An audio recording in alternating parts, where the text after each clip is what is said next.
안녕하세요. 저는 20대 중반 서울에서 직장을 다니고 있는 여자입니다. 아빠와 엄마, 저 이렇게 3인 가족이지만 아빠와 같이 산 날은 제 인생 다 합쳐서 5년도 되지 않습니다. 아빠는 건설회사를 다니시는데 해외 파견 근무가 많으셨습니다. 제가 어렸을 때는 엄마와 저도 아빠를 따라서 해외에 살았다고 하는데 엄마가 매번 잘 적응하지 못하고 힘들어 하시면서 따로 살게 되셨습니다. 엄마와 아빠는 나이 차이가 5살이나 나고 과외 선생님과 학생으로 만났다고 하였습니다. 그러다 엄마가 수능이 끝나고 아빠와 사귀기 시작했고 고등학교 졸업하기 전에 저를 임신하면서 엄마가 대학교 1학년 때 아빠와 결혼을 하셨습니다. 엄마가 저를 낳고 육아를 하는 동안 아빠는 대학을 졸업하고 건설회사에 취업을 하셨습니다. 제가 어린이집에 갈 때쯤 되자 엄마는 대학교에 복학을 하였지만 머리도 굳고 따라가기 힘들다며 결국 자퇴를 하셨습니다. 그 후로 아빠로 따라서 몇 번 해외에 갔지만 그것도 적응하지 못해 친할머니 집에서 같이 살게 되었습니다.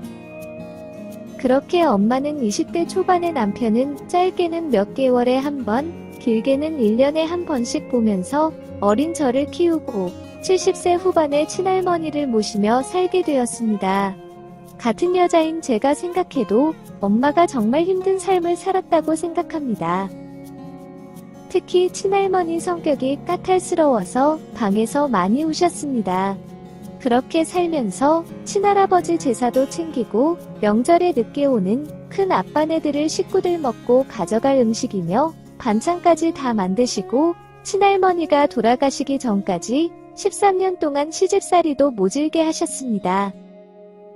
친할머니가 돌아가신 이후에는 큰 아빠들이 부모의 재산이고 당연히 자식들이 나눠 가질 집인데 저와 엄마가 계속 산다며 하루가 멀다 하고 찾아와 불만을 쏟아놓고 가는 바람에 저희 모녀는 한겨울에 집도 구하려 다니고 이사도 갔습니다.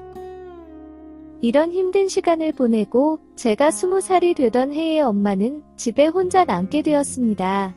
제가 서울에 있는 대학교를 진학하면서 같이 서울로 엄마와 이사를 알아보았지만 만만치 않은 집값에 저만 대학교 기숙사에 들어가게 되었습니다. 한동안은 귀찮을 정도로 전화가 자주 와서 힘들었지만 한두 달이 지나니 더 이상 엄마에게 연락은 자주 오지 않았습니다. 이제 자유롭게 즐기며 잃어버린 인생을 되찾아가고 있다며 오히려 저에게 자주 연락하거나 집에 오지 말라고 하셨습니다. 그래서 한 달에 한 번씩 엄마가 서울로 오거나 제가 집으로 내려가면서 엄마를 만났고 가끔씩 아빠가 한국에 들어오면 며칠씩 집에서 같이 보내는 것이 전부였습니다. 4년이라는 시간이 지나 저는 운이 좋게도 대학 졸업과 동시에 좋은 회사로 빨리 취직하게 되었습니다. 첫 월급을 받고 엄마의 선물을 고민하다가 최신 핸드폰을 샀습니다. 요즘 한창 유행하는 접는 폰이 가지고 싶다는 엄마의 말이 생각이 났습니다. 접는 최신형 핸드폰을 사서 집으로 갔습니다. 한참 동안 접었다 폈다 만져보시더니 기존 핸드폰에 있는 사진과 정보들을 옮겨달라고 하고서는 헬스장에 운동을 가셨습니다. 모든 정보를 다 옮기고 나서 사진 및 동영상 그리고 메신저들이 잘 옮겨졌는지 확인해 보는데 수많은 남자들과 주고받는 채팅방과 차마 딸로서 보기 힘든 엄마의 은밀한 사진과 동영상들이 한가득이었습니다. 심지어는 여러 남자들을 돌아가면서 엄마가 입으로 달래주는 영상도 있었고 여러 남자들과 여자들이 펜션으로 보이는 장소에서 수위가 높은 술게임과 벌칙을 하는 영상도 있었습니다. 사실 제가 어렸을 때 엄마의 고등학교 친구라며 삼촌들이 놀려와서 밤늦게 술 먹고 놀다가 자고 간 적이 많았습니다. 제가 아주 어렸을 때는 정말 놀다가 늦어서 잠만 자고 갔다고 생각했지만 저도 중학생이 되고 고등학생이 되면서 엄마가 삼촌들이 놀려오면 밤에 술 먹고 건전하게 놀지 않는다는 것을 알게 되었습니다. 아빠를 배신하는 거라며 화도 났었지만 1년에 몇 번 보지도 못하는 아빠고 저 역시도 아빠가 집에 오면 어색하고 불편했습니다. 오히려 자주 놀려오는 삼촌들이 더 편했습니다. 그래서 엄마도 외로우니까 삼촌들과 가볍게 만나고 즐기는 거라고 생각했습니다. 그런데 영상 속의 엄마는 가볍게 남자를 만나는 수준이 아니었습니다. 엄청난 수위의 대화들을 보면서 정말 내 엄마가 맞나 싶었습니다.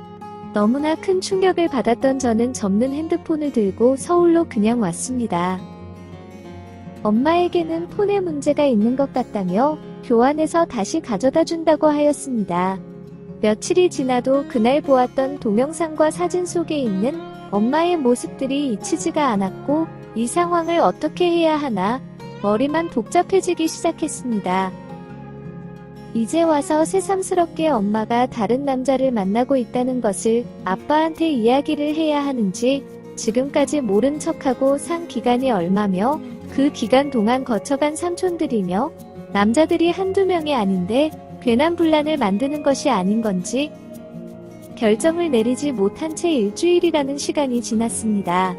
엄마는 언제 새 폰 가지고 올 거냐며 연락은 오고 일단 새 상품이 재고가 없어서 기다리고 있는 중이라고 하면서 생각할 시간을 가졌습니다. 사실 엄마가 가볍게 한 두 남자와 일반적인 만남을 가지고 있으면 이렇게까지 고민하지 않고 모른 척 넘어갔을 겁니다. 그런데 동영상이나 사진, 대화를 보면 이것은 뉴스에 나올 정도로 심각한 수준입니다. 일단 대부분이 결혼한 유부남, 유부녀로 구성되어 있고 사람 수도 많다고 보니 그 중에 누구 한 명만 걸려서 고소 및 신고가 들어가면 모두가 밝혀지는 건 시간 문제였습니다. 게다가 좁디 좁은 지방도시에서 몇 다리만 거치면 다 아는 사람들인데 문제가 터지는 날에는 동네 사람들이 다 아는 것은 시간 문제고 해외에 있는 아빠가 아시는 것도 시간 문제였습니다. 아무래도 엄마가 너무 위험한 모임과 만남을 하고 있는 것 같아서 그만하셔야 될 것 같다고 말을 하고 싶은데 딸로서 자식으로서 엄마의 그런 사진과 동영상을 봤다고 하면서 말을 하기가 너무 부담스럽고 머리가 복잡해집니다.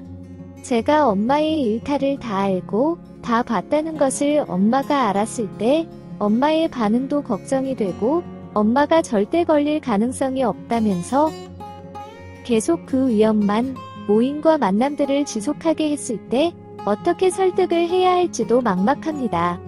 차마 주변에 말을 하고 조언들을 구하고 싶어도 제 스스로가 너무 부끄러워서 주변 그 누구에게도 말조차 꺼내지 못했습니다. 예전처럼 모른 척하고 나중에 이것들이 문제가 되어서 엄마 아빠가 이혼을 하게 된다면 엄마 아빠의 인생 문제이니 제가 관여할 부분이 아닌 걸까요? 오늘의 사연은 여기까지입니다. 구독과 좋아요, 알림 설정 부탁드립니다. 긴 글을 읽어주셔서 감사합니다.